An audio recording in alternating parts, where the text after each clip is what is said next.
Hi, my name is Allison Jolly, and I am a Girl Scout senior from Troop 1407. In this last year, I have recently completed my Gold Award, and I have been a Girl Scout since I was a daisy.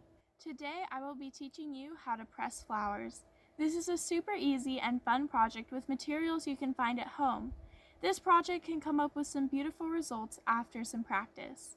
These flowers can also help meet some badge requirements, specifically the Juniors Flower Badge or the Brownies Outdoor Creator Badge.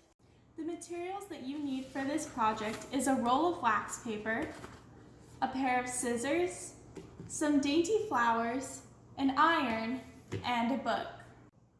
For your first step, you must collect flowers that you want in your design. It's best to choose flowers with a flat face, like these. But if you would like to use a thicker flower, for instance this, it is best to cut it in half. For your second step, you want to cut out 2 pieces of wax paper that will fit for your project. For instance, I am making a card, so these pieces have enough space around the card so that the flowers can be sealed properly.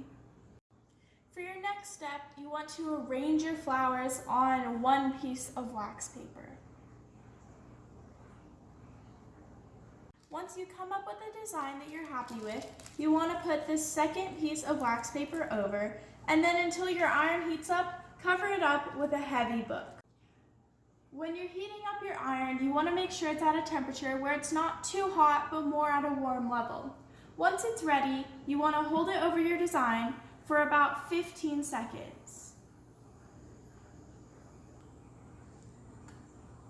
Then you take your iron off and wait for the design to cool again before putting the iron back on. Once the design has cooled, you want to put the iron again over the design and wait another 15 seconds. The next step is to trim the edges. So for your project, you can decide to do whatever you want, but for mine, I will be trimming a circle. After you finish trimming the edges, you want to find the project that you will be attaching your pressed flowers to. In my instance, a card. Then you want to take your hot glue gun and put hot glue on the back of the design.